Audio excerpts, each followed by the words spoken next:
You've never thought of your childhood as traumatic. There were no screaming matches that shook the walls, no dramatic scenes you've spent years trying to forget, no single moment you can point to and say, that's where it all went wrong. Your childhood was just quiet. And that's exactly the problem. Because the most damaging childhoods aren't always the loudest ones. Sometimes the wound isn't carved by something that happened. It's carved by a silence, by an empty space where something should have been. A question that never got asked, a hug that never came, a parent who was physically present, but emotionally somewhere else entirely. Psychologists call this childhood emotional neglect, or CEN.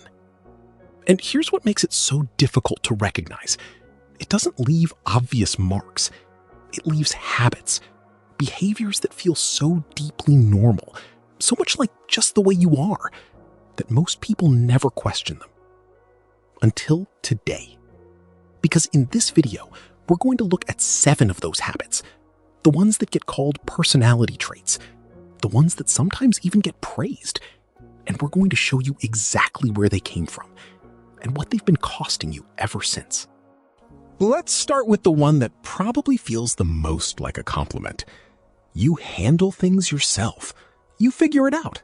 You don't burden people. You are, as far as anyone can tell, completely self-sufficient. Society loves you for it. Words like resilient, capable, and independent get attached to your name. People say they don't know how you do it. And somewhere, part of you enjoys that. But here's what psychology actually sees.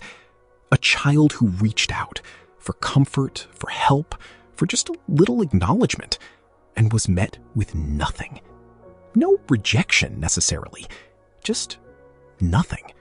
A parent too consumed, too distracted, or too emotionally unavailable to respond. The brain of a child is a pattern recognition machine, and the pattern it recognized was this. Reaching out leads to disappointment. So it made a decision, a radical self-protective decision. Delete the ask. If I never need anyone, no one can ever let me down. That decision saved you.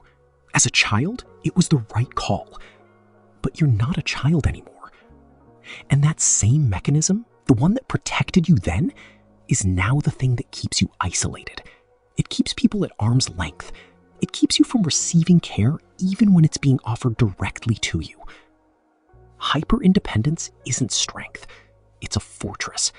And the problem with fortresses is that they don't just keep the pain out. They keep everything out. Someone asks, how are you feeling about that? And your mind just goes blank. It's not that you're being evasive. It's not that you're choosing to withhold. You genuinely, truly do not know.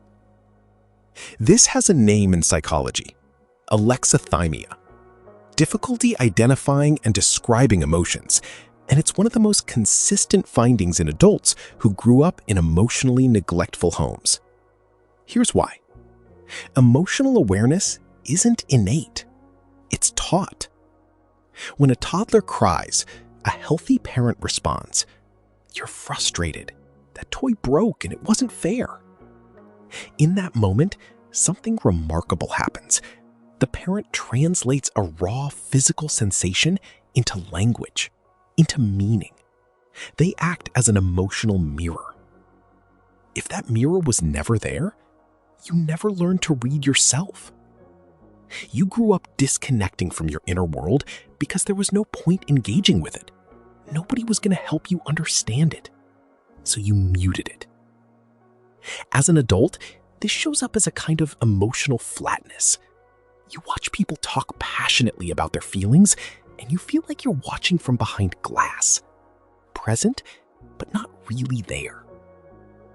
The emotions didn't go away. They just went underground. And they've been running things from down there ever since. You left the party early. You bought a different brand. You chose the cheaper option. Nobody asked, but you are already 3 sentences into explaining why. This sounds small, but it speaks to something deep. Because it means that somewhere in your mind, simply existing and making choices is not enough. Your actions require justification. Your preferences need to earn their right to exist. This almost always traces back to an environment where your choices weren't simply respected, where expressing a need was treated as inconvenient, where doing something differently invited dismissal or criticism. You learned very early on that having a preference was a liability unless you could defend it. So you built the case in advance. You became your own defense attorney, preemptively arguing against a judge who may not even be in the room anymore. The ghost of that dismissive environment still lives in your nervous system, and you are still, on some level, waiting for the verdict. Someone bumps into you, and you apologize. You ask a question in a meeting, and you apologize for the interruption. Your home is spotless, but there's one cup on the counter, and you apologize before anyone notices. The apology reflex. What this reflex is actually expressing, on a level beneath words, is, I'm sorry for taking up space. I'm sorry for needing something. I'm sorry for being here at all. If you grew up in a home where your presence felt like an imposition, where your parents were perpetually exhausted, emotionally withdrawn, or quietly uninterested, you learned to shrink. The safest version of yourself was the one who needed the least, the one who made no mess, no demands, no noise. The apology is the verbal version of that shrinking.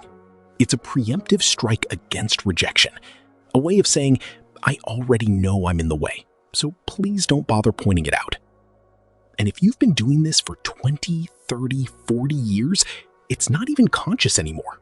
It fires automatically, a reflex that once served a function and now just keeps replaying, long after the situation that created it is gone. You're good at reading rooms. Unnervingly good, actually. You sense a shift in someone's mood before they've said a word. You pick up on tension in a group, on what someone needs to hear, on who needs to be managed and how. Other people call it emotional intelligence, and there is real skill involved. But for people who grew up in emotionally neglectful homes, this skill was not developed voluntarily. It was survival. When a parent's emotional state was the weather that determined whether you'd have a good day or a bad one, you became an expert meteorologist. You tracked expressions, silences, footsteps, the way a door closed, not out of interest, out of necessity. And because your own self was never encouraged, never reflected back, never made to feel like it was safe or welcome, you did something else. You became fluid. You mirrored whoever you were with, which works brilliantly in social situations, right up until the moment someone asks, "Who are you?" when no one is watching. And the silence that follows that question is one of the most disorienting feelings a person can have. Did I word that email wrong? Was that silence awkward, or am I overthinking? Do my friends actually like me, or are they just being polite? This is the second-guessing spiral, and it runs on a loop, quietly, underneath almost everything you do. Here's the psychology. Confidence in your own perception has to be built through consistent external validation during your early years. When a child says, "I'm sad," and the parent says, "I know, that's hard," something important is confirmed. My inner world is real. My feelings are legitimate. I can trust what I sense. But when that validation never comes, when the response is, "You're fine," or silence, or nothing at all, the child learns something else entirely. My internal compass might be broken. I can't trust what I feel. I need to look outside myself for confirmation of what's real. That's not insecurity. That's a rational conclusion drawn from the available data. The problem is that the data was wrong, and you've been operating on it ever since. So, 7 habits, each one a normal part of your daily life. each one praised, ignored, or mistaken for a personality trait. And each one, at its root, a strategy developed by a child who was doing the best they could with what they were given. Here is what I need you to hear. Nothing on that list means something is wrong with you. Your brain performed exactly the function it was designed to perform. It scanned its environment, identified the risks, and adapted. Those adaptations kept you safe. They were intelligent. They were necessary. But the environment has changed. You are not that child anymore. And the armor that kept you safe then, the self-sufficiency, the shrinking, the people-pleasing, the emotional numbness, that armor has a weight now, and you feel it. Healing from childhood emotional neglect doesn't begin with a grand gesture. It begins with the smallest possible acts of self-permission. Saying what you actually want for dinner instead of, I don't mind. Pausing before the automatic apology and asking, did I actually do something wrong? Letting someone help you carry something heavy, even when you could carry it yourself. Sitting with a feeling long enough to name it. These aren't small steps. For someone who grew up where you did, they are enormous. Your habits were your armor. Thank them. They got you here. But you are allowed to put them down now. You are allowed to be known. You are allowed to be a little inconvenient to the people who love you. Because the ones who truly belong in your life, they won't